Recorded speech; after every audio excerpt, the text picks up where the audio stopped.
Welcome back. You're watching Sports Federation TV. I'm Lenyukta Chetty.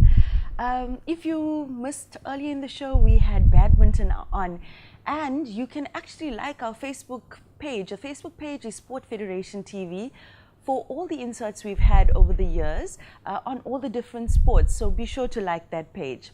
Right now, from the world, well, the world's most favorite sport, we have Mr. Bennett Bailey, the man with the rock star name, who's here to share with us what's happening in the schools leagues this year. Welcome, Mr. Bailey. Thank you. I said Bennett Bailey is a rock star name because it just rolls off the tongue so nicely. It sounds very nice. So, Mr. Bailey, you're involved in administration in many different committees. Can you maybe give us a rundown of the different forums you're involved in? I'm involved in local level, that's football level. That goes up to the provincial level. And then I'm also involved in softball, that's also from club right up to provincial level. And then I just serve various community structures. Okay. Are you involved with the Western Cape Confederation of Sports as well? In my work capacity, I represent that company. Okay. So we're talking schools leagues this year. Yeah. What has been the main developments thus far? Yes. As we know, during the dark days of apartheid, we used to have good school leagues. And we had that in all types of communities. But somehow the advent of democracy, that fell apart. And it fell badly apart.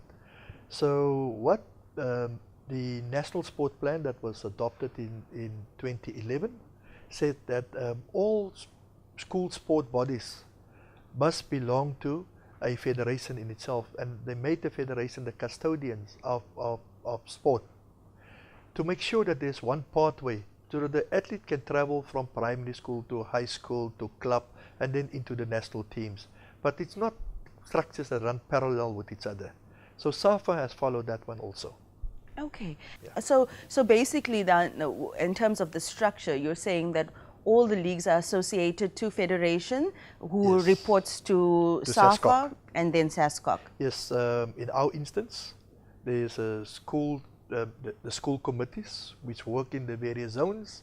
They then falls under the control of SAFA. In this instance would be SAFA Cape Town, who reports to SAFA Western Cape, and then Western Cape to SAFA National, and then National to SASCOC. So how many schools do we have active in the Western Cape? Oh, well, in SAFA actually. Yes, I think that is the challenge that we speak, that we need to get to. Out of the plus 1,500 schools, we need to be in most of it. We know that the affluent schools, there's this unofficial policy which eliminates football from being part of the curriculum. And that is also where most of the facilities exist. When we go to our township schools, you will find that that's where we want to play football. But then there's also the sport that shouldn't be played during contact hours, so it makes it really an extracurriculum activity. And that's a challenge, because teachers then, if they must stay after school hours, then the issue of labor comes in, and that means now overtime. So that now brings in matters of the unions. So that's a challenge in itself. So since last year, we've started what we refer to as the Motsepe League. We started last year as SAFA, and we had Moderdam winning that one, Moderdam High in Bontebel winning that championships, and they went through to the provincial, which they've lost to Idas Valley of Lukov of Stellenbosch. This year we've started now with our league, and the league is going as we speak on every Wednesday, and then we've kick-started the season with what we refer to as the Mary Burton Unity Tournament. As you know, Mary Burton is an icon when it comes from this, the days of the struggle, and she was there to present the trophies about 2 weeks ago also. And once again, Moderdam, and this time it was under 15, they emerged as the winners also. So it's quite good potential in Bonteheuwel. Okay, you said Modderdamm was the under 15 team. Under 15, and they've won the under 19 also last year. Oh, excellent. Well, while we're talking that age division, currently and just recently it started as well, is the McDonald's under 14 Cup or Challenge or League. Yeah. Would you like to give us some insight into that? That's one of the contests that we find ourselves in, is that falls at this moment, it is not within the ambit of SAFA. So we do have a couple of schools running with that league, but SAFA at this moment does not have control over it. Okay, so it's an independent tournament. There's a structure also running parallel to SAFA, which does not do the country any good. Okay. Because that talent goes to waste. All right. So when these things happen, then you're implying that maximum benefit isn't achieved. It's not. Because the proper structures aren't followed. Because what happened to those kids afterwards? The McDonald team can be selected, but they will not get to the Bafana team because the pathway is via SAFA. Okay, so you mentioned earlier that tapping into the talent in the underprivileged areas, well, it's been a bit of a hurdle because of the curriculum challenges. Yes. Has there been any progress then in terms of accessing that demographic? Each and every time we get a new minister, a lot of noise is made. Yeah, school sport is now the focus. School sport is the focus. As you can see, I nearly do not have any hair left. I had an afro that time when the first minister made that statement. So one day when I drop dead, that will be also just a statement. So I do not really have confidence in all these popular statements. What we need to do is to knuckle and button it down and go to that level and make it sustainable. Yes, make it sustainable, but we need feet on the ground. We need to get back to the to have phys ed teachers in the schools, because ultimately that's the structure we're coming from. We've graduated from that structure. That's why we're still in sport. So you're saying, are you implying then that we don't have enough coaches on the ground level? That's what we need. At least in every school, if we can have a body or two or three at school level, and especially in the disadvantaged schools, because when you get to the affluent, the leafy areas, we cannot talk about the previously, what they normally say, former Model C schools. They still operate like Model C schools. The private schools are still private schools, and they're still continuing, and they're continuing as if there's no tomorrow, nothing changed. But when you get to the townships where the talent is, you will not find you will find changes there. So we need to capture that.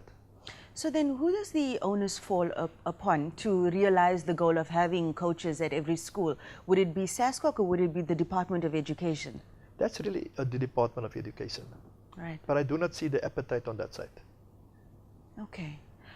You know, soccer is such a popular sport, especially, you know, I'm gonna say it, with the underprivileged. It's accessibility. Everybody has a ball. They can play that sport. If you have a ball, if you have a field. So it's surprising, therefore, that it's not given the attention that it needs. Yes, that is really that's a big challenge in itself. Now, also coupled with in the delivery of schools football or football in general is the availability of facilities. And you know, the Western Cape now, we are plowed by drought. It looks like no one knows the percentage of the water that's left. If one person says it's 11, the other one says it's 18, the other one is 19. But we have a problem with level 4 now. So the availability of fields also hamper our program to prepare our athletes. Just to backtrack to the issue of coaches, because that is your basic need in order to get the sport going. Wouldn't some of that responsibility fall on the leagues or the SAFA structures to produce coaches that can be availed to the schools? Because it would work both ways, right? Yeah. What we've done is that about 3 weeks ago, we started with our the coaching courses for teachers only, so that we can have more feet on the ground. And we've trained 35 of them. So now the next one will be the end of August, and we're also busy training referees. so that we do not import people, but we have those feet on the ground where it matters. So for people who have that kind of expertise, who may want to be involved as an administrator or a coach or a ref, how do they get involved or even apply to be involved in that program? Well, they can either approach a school or they can approach the SAFA office. We're based at Athlone Stadium, and we do have a person dedicated to schools football and a person dedicated to coaching, refereeing. We do have a full staff complement of 6 people, and they would be able to service them. Yeah, I think that the sad part here is that all that untapped talent, hey? No, it is a big challenge. I know that when we look at the townships previously, we used to have Wednesdays when you go into the townships, irrespective of which township, you will find the girls playing netball, the boys playing football or rugby or hockey or any sporting code. You would go into the halls, you will find them playing chess or whatever indoor sport. But sadly, that is lacking. And that is a miss within the development and growth of the youngster. And that also means that the discipline, the dedication, the commitment is no longer there. It is just school, go home, do your homework, back to school, and that's a vicious cycle in itself. I mean, currently there's a movement now. Your child is my child. Yeah. It's a movement that is born from the harm that our children are exposed to, and sport is definitely a way to keep our children safe. Well, relatively safer than they would be if they were just idle. Yes, that's a message that we broadcast at all our events. That we're not just playing football because we want to play football. We play football because of the societal needs that exist out there.